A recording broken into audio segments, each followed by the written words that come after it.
Piala Dunia 2022 Qatar memberikan berbagai kejutan bagi pencinta sepak bola.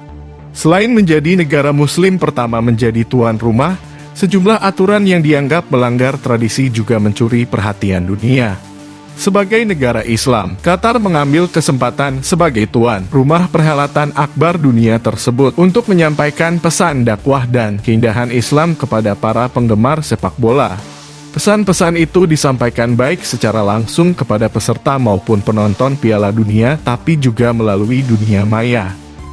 Hal itu dibuktikan dari sejumlah momen yang telah terjadi sepanjang gelaran yang saat ini memasuki babak akhir penentuan grup.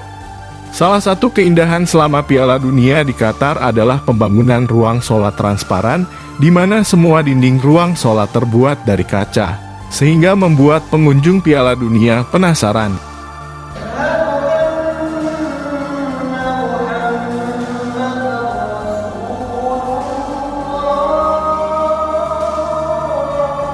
Meskipun Qatar diterpa berbagai macam isu negatif, namun Qatar tetap teguh atas prinsipnya sehingga menjadi pagelaran Piala Dunia termahal dan tersukses.